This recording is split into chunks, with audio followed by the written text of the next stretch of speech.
So today we'll be talking about Linux OS security. Now, we all know that Linux is an operating system. So every operating system, you need to be able to secure your operating system so you can keep the bad guys out. So we'll be going through some methods of how you can secure your Linux operating system.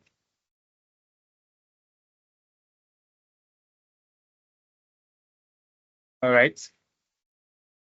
So why Linux security matters? It's a Linux powers many critical systems from servers to personal computers. So Linux is a very powerful operating system used by different big organizations for powering large servers. They make use of Linux for powering large servers because it's a very strong OS. Now Linux has different flavors. We have the Kali Linux, which is what we are going to be working on. We have the Ubuntu. We have Mint, we have Fedora, we have Red Hat, we have Parrot, we have Ubuntu, we have Ubuntu, and lots more. But we are making use of Kali because Kali is actually for penetration testing. Though Parrot too is a very strong OS, but we are making use of Kali. So now key areas, so we'll be talking on file permissions and access controls, Linux security updates, and package management, and hardening Linux systems. Okay. So Linux file permissions, for those that were in the last class, you'll be able to relate well with this. If you were not in our last class, you can watch the recording on our YouTube channel. So Linux file permission and access control introduction. Role of file permissions: controls who can read, write, or execute files. Crucial for maintaining security. Now, this is one of the crucial security maintenance, especially as a Kali administrator. So you should be able to know who can access which file, just like when we talk about the CI triad. So this comes in the level of confidentiality, that is, who should be able to access what file. And also, we have something we call the principle of least privilege. Now, principle of least privilege is a situation whereby in a company, let's assume we have the accounting department, we have the admin department, we have the customer care department. Now, if you are in the principle of least privilege says, if you are in the admin department, you don't have any business gaining access, or okay, admin, you can still gain access to some other department, but let's say you are in the customer care department, you don't have any business gaining access to files meant for the accounting department. So this is where you can set that kind of permission, whereby if you created a group, let's assume you created a group for the accounting, you set file permissions to that group for what they can access. The same thing goes for the other departments. So you set file permission to what they can access. Each person, what can the person access, or what can they access in the company? So this is where file permission comes in, and it is very important. So we have the three types of file permission. We have the read, that is to view file content, which is a value 4. We said in our last class, we said R is 4.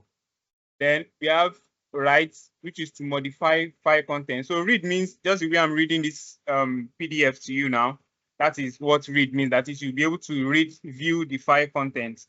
Then we have write, you'll be able to modify the contents in the file, and the value is 2.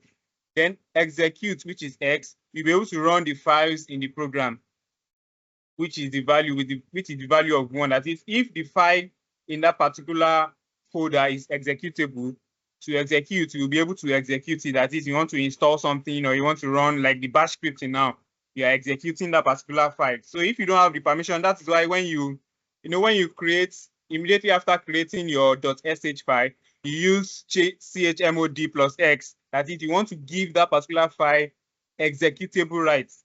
So if you don't give it executable rights, you will not be able to execute that particular file. So we have understanding file permissions in Linux.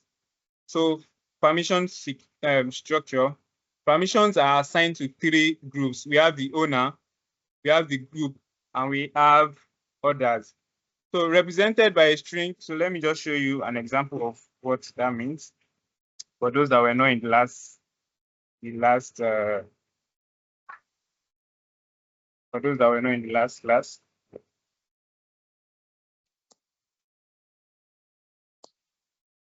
So let me increase this.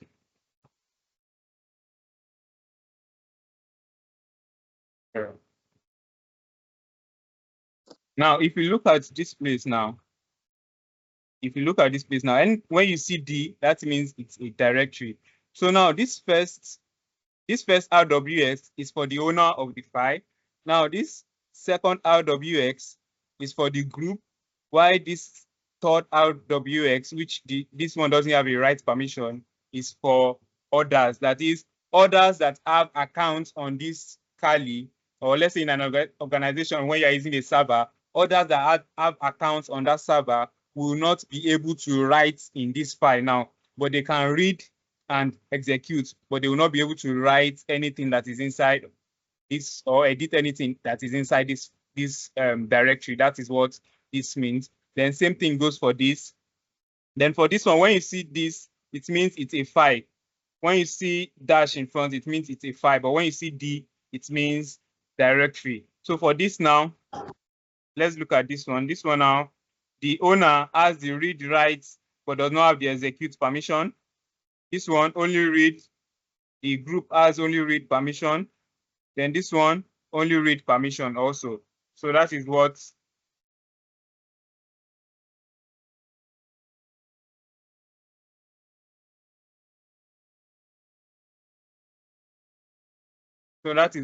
that means. Then changing permissions, we use chmod to modify file permissions. For example, we have the change mode 755, then the file name. So let's try something like that too. Let's just pity those that were not in the last class. Okay. So let me change, which file will I change the permission now? Okay, now look at this file now. Let me change the permission. What is it? Let's say no. Okay, let me use this group 9 now. Let me change the file here. So I use chmod.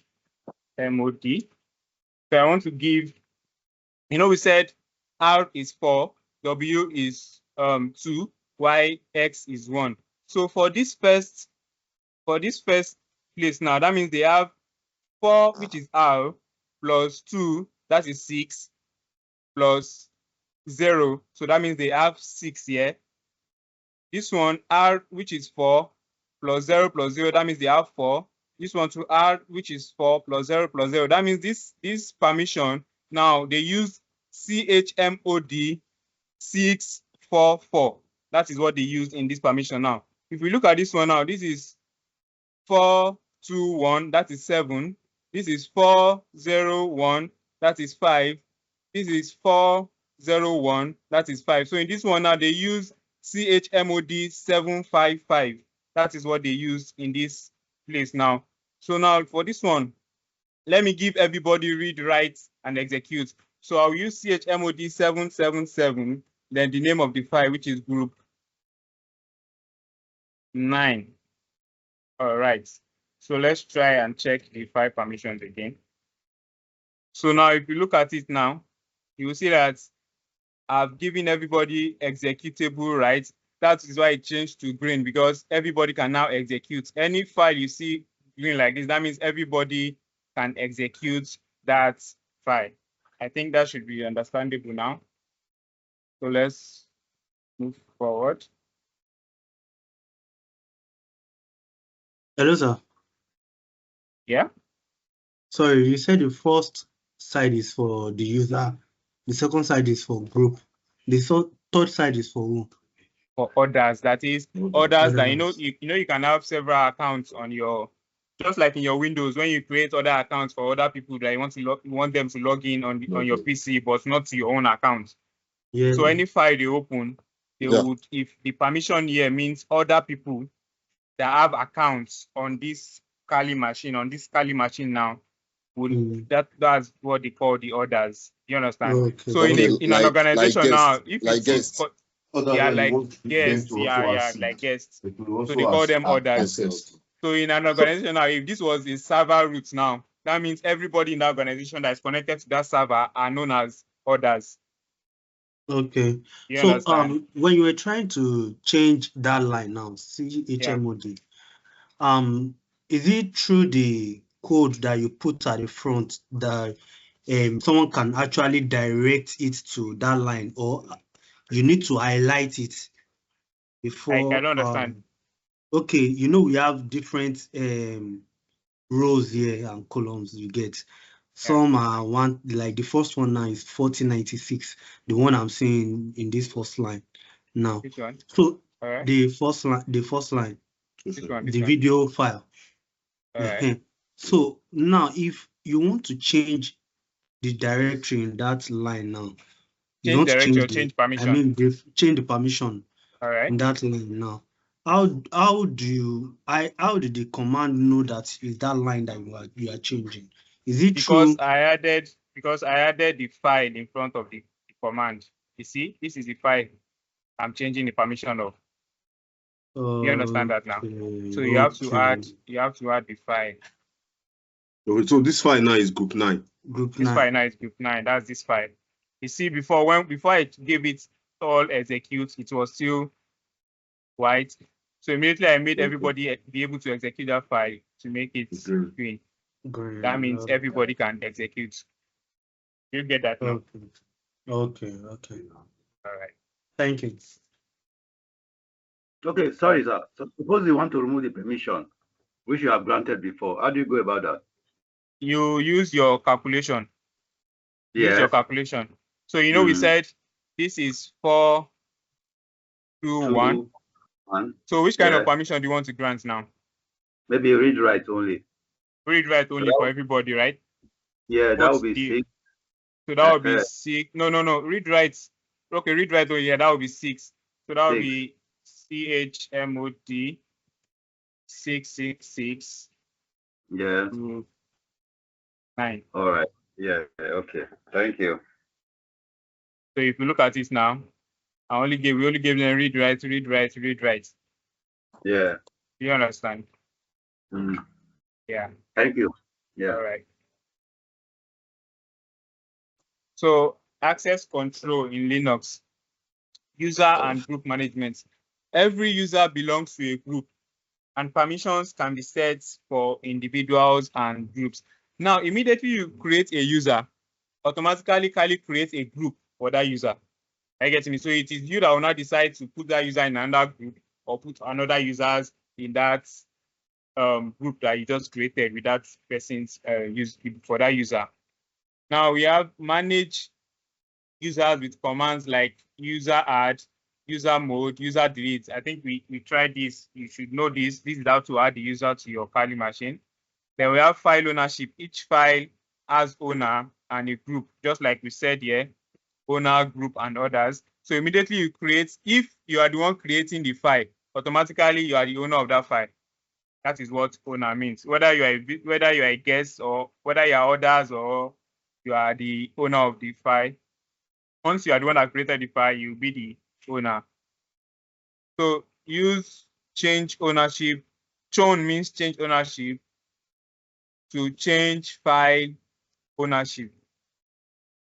So I think we tried this the last time. So what this means is, for instance, now I have, okay, you know, I have another user on this machine that is Tony.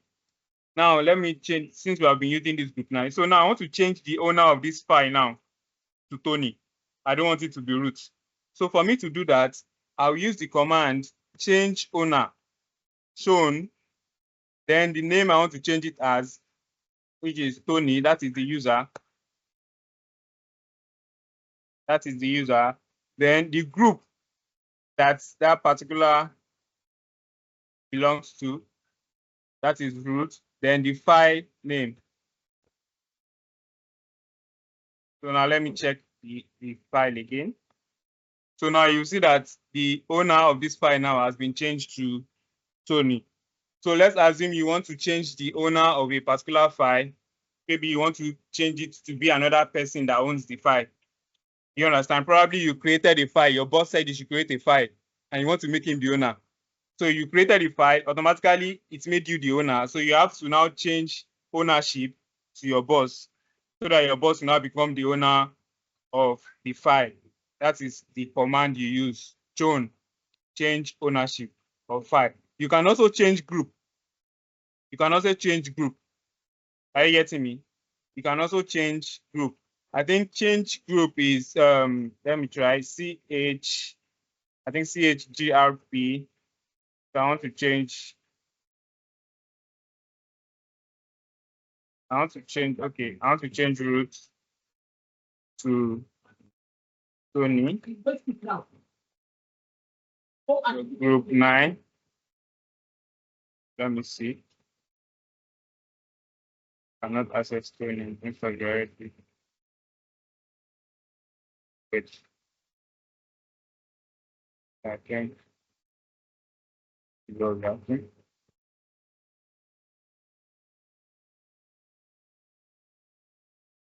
All right. I think that's command. So now you see I've changed the group to Tony. So don't be confused because it's Tony. I can decide to change this group. I can decide to change this group. So that is the command you will use. Change group. Yeah. So let's continue. So we have Linux security updates and package management. Linux security updates and package management introduction. Importance of keeping Linux updates. Just like Windows, regular updates are essential for security vulnerabilities and improve stability. So as cybersecurity personnel that we are, you should know that patch management is very important because one of the reasons why they are actually releasing another patch for that particular for your OS is because they have discovered a vulnerability in the previous patch. So if you refuse to patch up your operating system, a threat actor can use that as a vulnerability and gets into your computer. So we have package manager, we have the APT, which is advanced package tool. So that is what we use for downloading, is for downloading packages. So used in Debian-based systems. So Kali is a Debian-based system, e.g. we have the Ubuntu.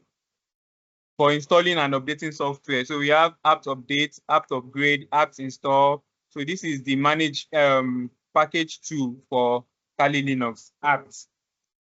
So we have the YUM and DNF used in Red Hat-based systems like CentOS, Fedora for package management. So in Kali Linux and the Ubuntu, we make use of apps, but in this other OS, they make use of YUM and DNF for their package management.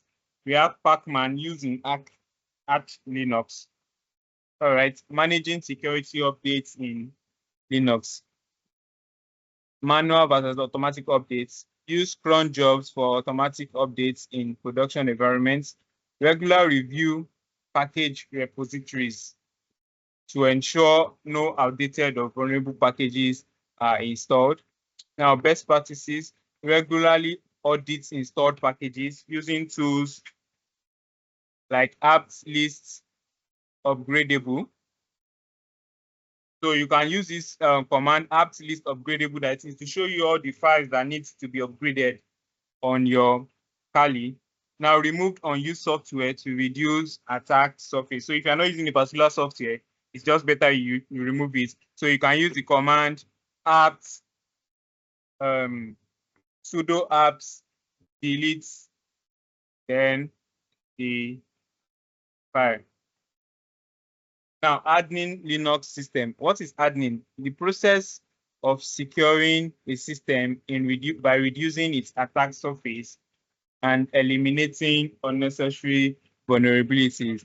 I think we know what attack surface means. So we have attack vector, we have attack surface. Now, attack vectors are the tools or the means an attacker can use to exploit a vulnerability.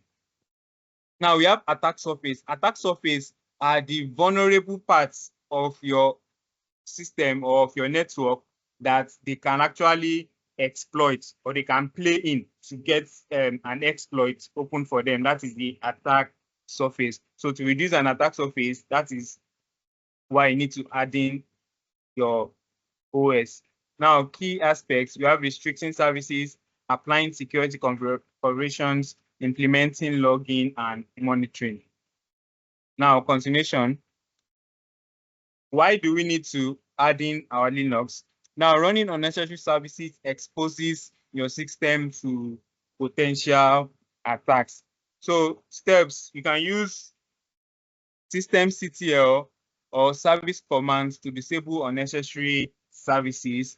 E.g., we have systemctl disable SSHD if SSH is not needed. And we know SSH uses which ports? Who can tell me the port SSH uses? Port 22. Port 22. 22. Yeah, thank you. So you have to disable that port if it's not needed. Using chk config to manage services startup at boot. So one of the reasons why you need to remove any service that is running that is not necessary is because most times how hackers get into a particular server or a particular network is when they run their reconnaissance. Now they run reconnaissance on your public IP. Now, after running reconnaissance on your public IP, they now check to see which of the ports are actually listening on that particular server, on that particular IP. Now, if that particular port that is running on that particular IP does not have permissions or does not have filtering, then they can gain access to your system by exploiting those ports. So let's go. Hardening Linux, securing network services. So limit remote access, use firewalls, e.g. IP tables or UFW. Now the firewall we want to use in Calix is, our Kali now is UFW. It's called uncomplicated firewall. Don't forget that, uncomplicated firewall. Now we use it to restrict network traffic. So we'll show that when we want to start our practical. Now configure SSH to secure access, disable root login, change the default port, and use the key-based authentication. Now, firewall configuration, set up simple rules using UFW enable, UFW allow SSH, or more advanced configurations using IP tables. Now, hardening Linux, applying security configurations, file integrity monitoring, use tools like AID, advanced intrusion detection environments to detect unauthorized change to files. You can try that later. Then system auditing, use audits for logging security relevant events. So audit is like an app that you can use or a software that you can use to audit logins. That is, you use it to check those that are logging in. Are they actually from the organization or are they logging in at the right time? It is part of the ways of hardening your Linux. Then we have monitor logs regularly. So your logs are actually saved in this VAR file. If time permits us, we can check it. You will see all the things you've been doing, the time you've been logging in, when you transfer the file, so you can actually monitor logs. So this is like one of the jobs of SOC analysts. They monitor logs to investigate, to see what is happening, who is logging in, so that they can check for IOCs, which is very important. It's called indicators of compromise. That is what is not supposed to be. That can actually be a threat to the organization. So let's go into our practical. All right, do we still have time?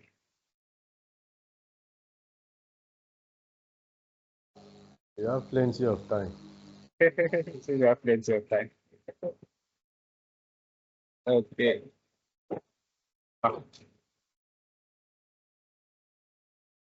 So let me clear.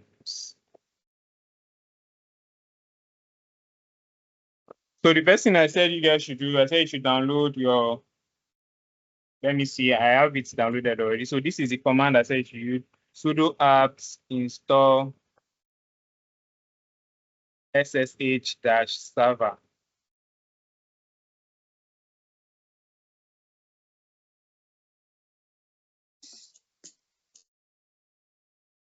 Let me see if I have it installed.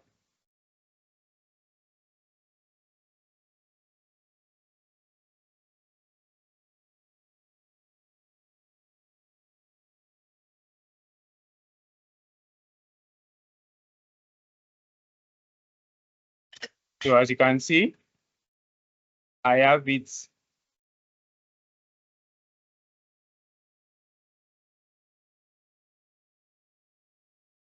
Let me see first. So SSH. As you can see, I have it installed. So the next one I say you should download is the UFW. So sudo apt install UFW.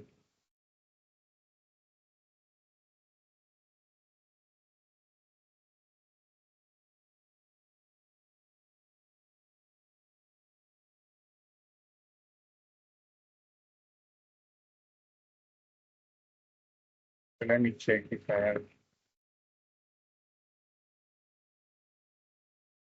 So as you can see,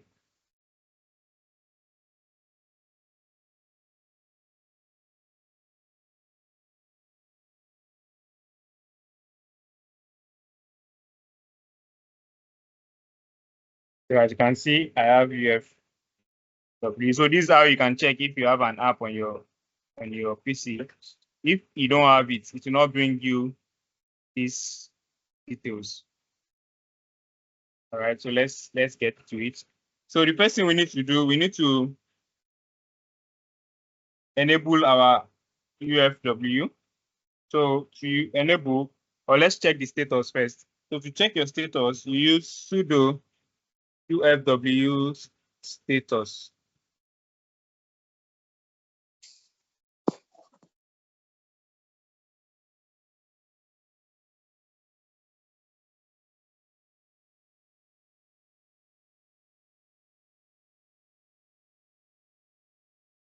So as you can see, this is my status.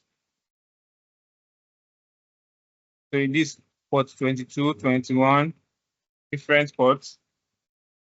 So let me check if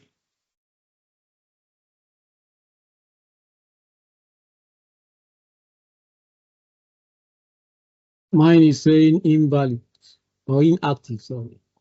inactive. What did you press?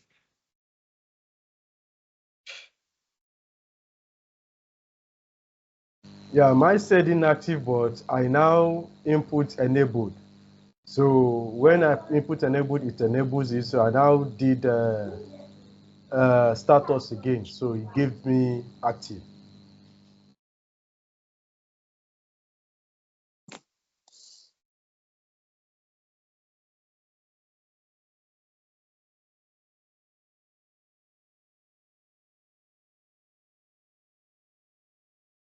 So for you to enable it, you use, I'm on my root, so I don't need to use sudo. So use UFW enable.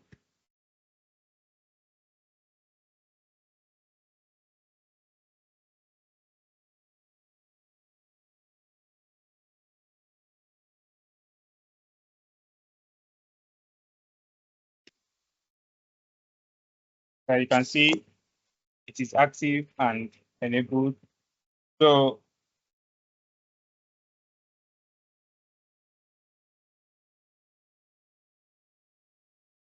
now what we want to make use of is SSH. So to allow SSH, which is port 22, we use sudo UFW allow 22. So if I check my status now, I can see that I've allowed port 22. Now you can also disable or disallow a particular IP. You don't want the IP to gain access into your system, but that's not what we are trying to do now. So the next one is SSH. So now for SSH, let's first check the status. To check the status, you have to use sudo if you're not logged in as a root. So now for me now, just say systemctl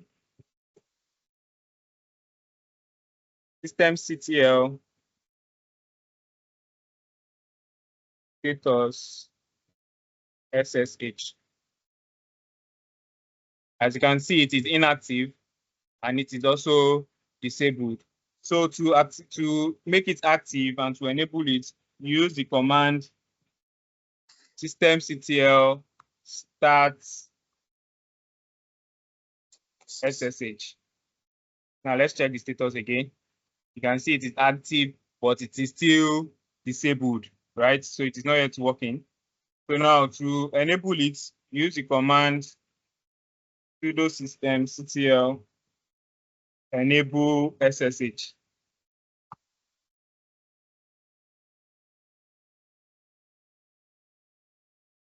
So now it is enabling. So let's check the status again. Now you can see it is enabled and it is active. So we allowed port 22 from anywhere. Now we have also enabled our SSH. So now let's head on to our Windows.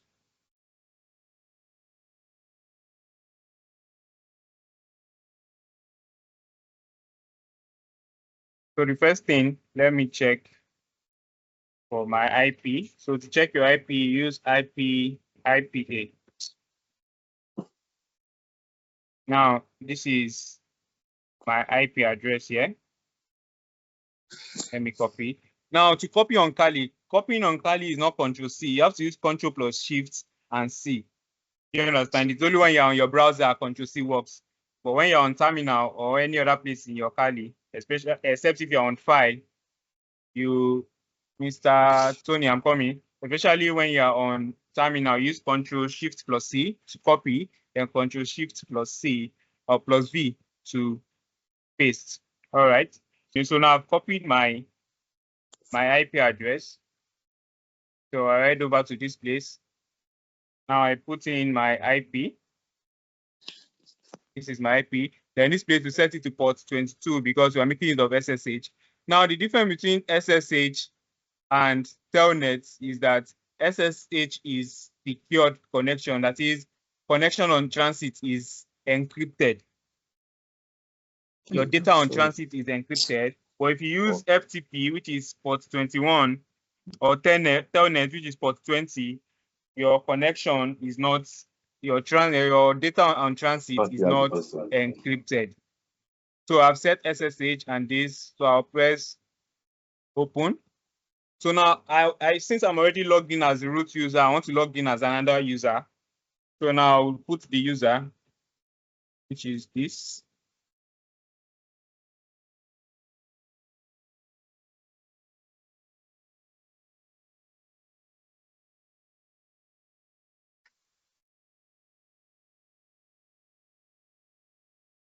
Is this, then I put in my password. This is your Kali password though. Don't think it's Windows. Now you see what will happen. Mine is showing invalid, inactive, sorry. Don't put in, if you are logged in as your root user already, don't put your root user username. Put another user that you have on your PC. I have one. Yeah? I only have the root user. Yeah, create another user. All right. So the password was done before. Can you see my screen now? So when I put the correct password, you see what happened there? Let me enlarge this. Can you all see my screen? Yeah, I so can this see is a user on my Kali, so I can check what is inside this file. You can see this is my Kali from my Windows. So now those that do remote jobs, cybersecurity guys that do remote jobs, this is how they connect. If you are working for another country, this is how you connect to their server. But the difference is that the company has to create a VPN. It can create a VPN for the organization. So now it is instead of putting your IP address, it is the organization VPN's IP address that you make use of. So you'll be able to gain access to their server, because presently now I'm gaining access to my own server. And for this one to happen, this one we are doing now, you have to be on the same network, because I don't have an active server operating on the World Wide Web. So I only have a local host. So that is why you have to be on the same network. So even if you want to use different PCs, make sure it is connected on the same network, except you are connecting to a server that is on the World Wide Web. If not, you have to.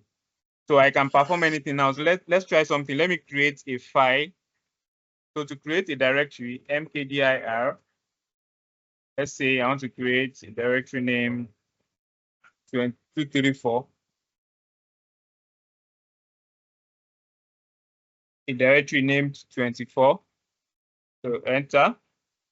So now let me go and check my first. Let's list here to see if the directory was created. So here's the directory. So you can do virtually everything that you can do on your Kali. You can do it here using the terminal. So now let's go and check. So now let me go and check my Kali now to see if that file is actually there.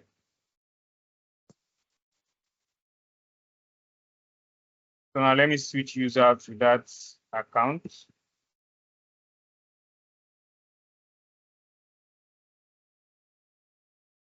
So now let me list. So you can see now that everything we did there is actually the same thing we can do here. So let's try other things. What are the things we can try? Somebody should tell me something. What are the things we can try? Let us nano. Let us nano. Okay. First, I have to create the file as a .sh file. So let me switch user to root so that I won't be needing to be using sudo. So let's say, which file can we use? So let's use this group 9.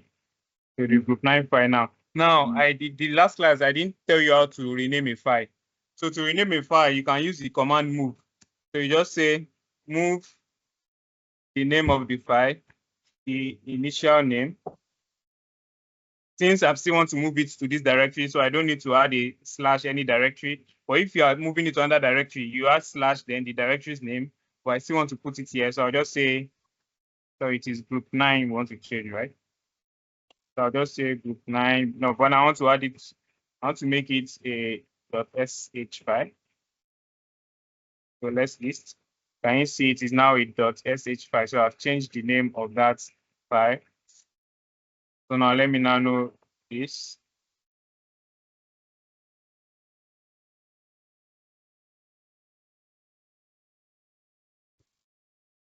All right.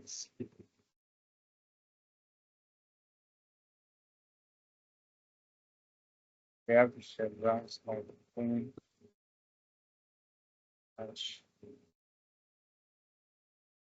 So echo, echo creating directory. So now let's create the directory mkdir, then let's say cyx, right? .txt. So now echo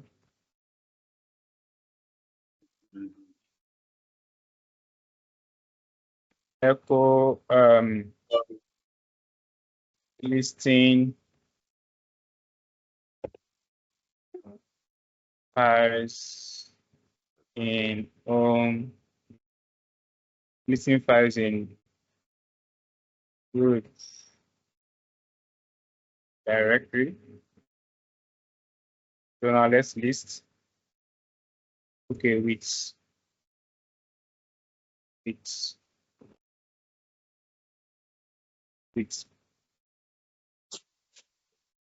permission status. Now let's use the dash LA.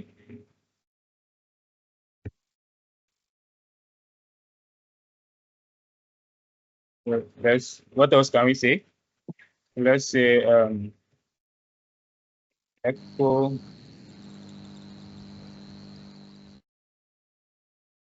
so I said I want to show you the VAR log the other time. So let's say echo showing files in VAR log. Now we set it ls VAR log. All right, I think this will do. So now let's save this. Use Control X, then Y, then Enter. So first, I need to make this file executable because if you check it now, just like we said about the permission, you see that it is not executable or because it's one brother here now that said we should remove all the execution. So now we need to add it back so that we can execute. So for you to just give everybody executable rights, you can use this simple command chmod plus x, plus x, then the name of the file. So it should just give everybody executable rights. So now let me check the file now. So you can see it's already executable. It has changed color. So now for me to run this file, let's first clear everywhere here first. For me to run this file, use dot full stop slash, then the name of the file, which is group 9. Now let's see what it did first. The first thing we did, we said it should list directory. So we said echo creating directory. So it's telling us that it is creating directory.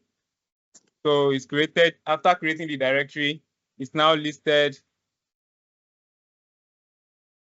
file in root directory with permission status. So these are the files that are in root in the VAR log. Okay, no, first we said it should list the file in the root directory. So these are the files in the root directory with permissions. Now the next thing we said it should do now is to what? It did not tell us that. It's supposed to tell us. Okay, showing files. Now this is it. Showing files in VAR log. So now these are the logs. You can always enter these logs to investigate and see how your login details. So this is your boot log. This is your authentication logs. So you can enter through this, but we are not.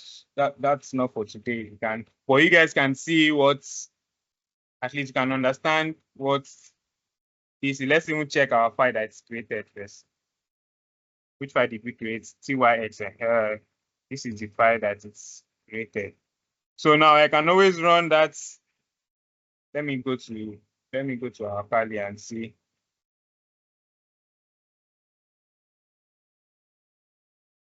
So I can always run that. So let's now know.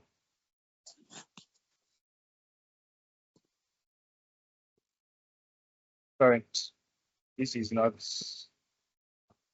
root.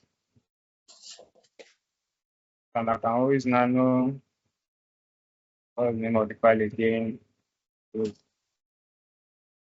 9 OpenSSH. So we can still change things here. So let's say remove directory.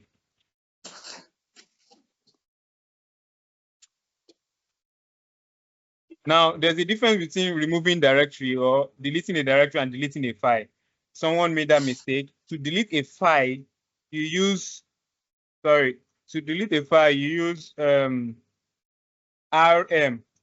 But to delete a directory, because we created a directory, not a file, use RMDIR.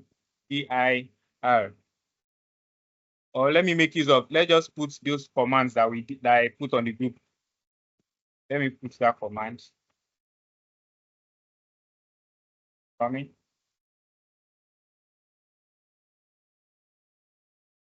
All right. So we have our bin bash. Then we have if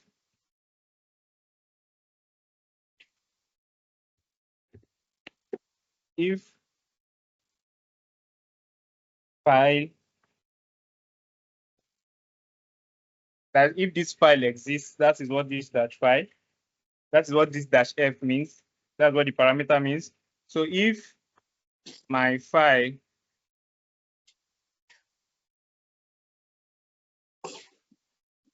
.txt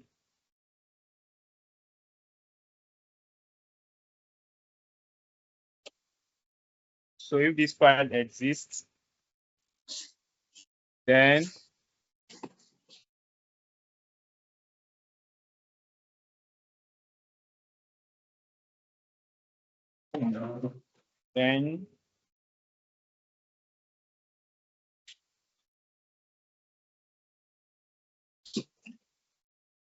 if the file exists, then echo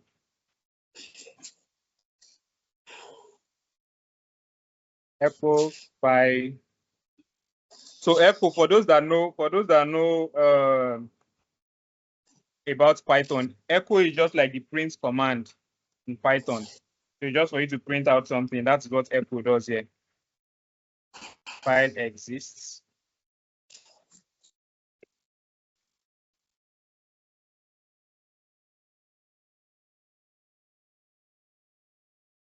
Echo file exists. Else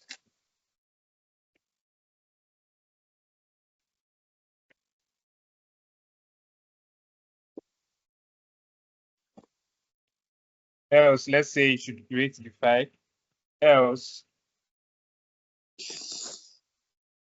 touch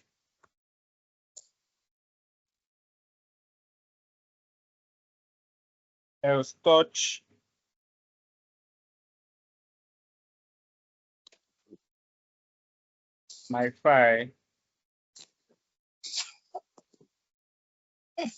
.txt,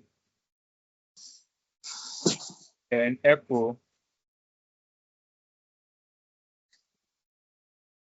file has been, please use that, mute your mic, please, has been created.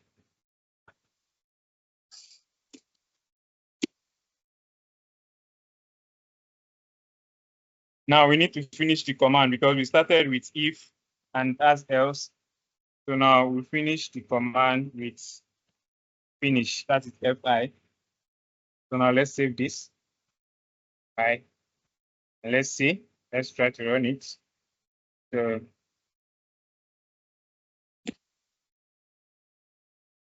file has been created. Can you see what that command just did? So let's check. So you see, the file has been created. But let's say we said it should.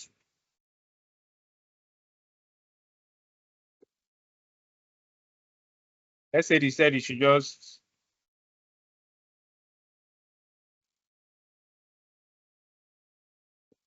Let's say it should just echo.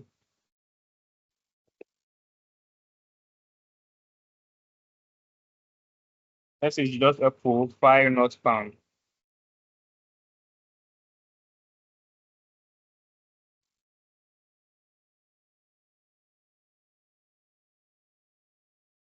So let's save this. Let's run it. And see file exists because we created the file before. So if you are on a server machine, this kind of bash scripting will be very good because if a lot of people have created files on their PCs, you just use your command. So it will tell you if the file has been created, create another file. You understand that? All right. So the hardening part of the SSH is if I disable my SSH or if I disallow my port 22 through the firewall, you will realize that I will not be able to access the remote access again. That is where the admin comes in, and I forgot to add that. So let's say I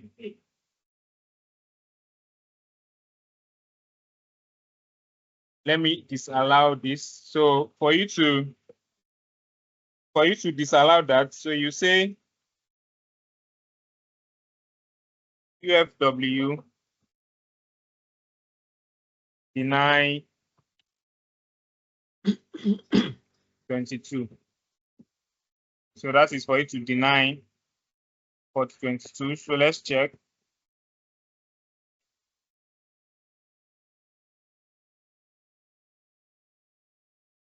Now you see that port 22 has been denied.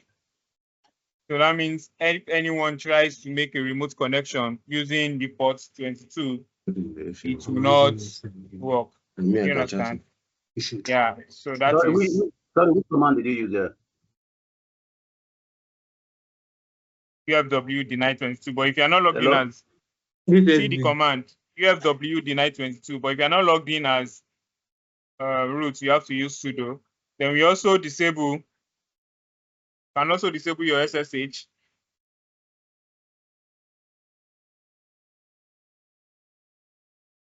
So you just say stop. Wait, I'll take you back a bit. I want to know how you got this command here. This port, the display of these various ports. That's status. Okay. UFW status. Okay. That's how you get the command here. So you disable your SSH. So sudo systemctl stop SSH. If you check the status,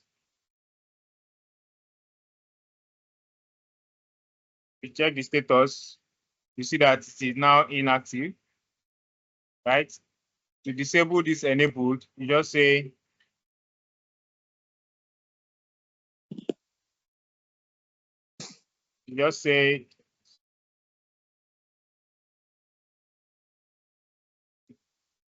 disable.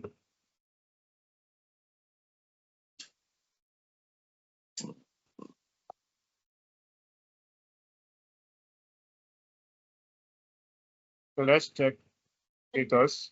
Can you see it is disabled? Can you see it is disabled? So that is it. So if you try the remote connection again, it will not work because the listening ports that you are making use of has been disabled. Yeah. And they also make use of port 3389, which is RDP, which is remote desktop protocol. They also make use of that too.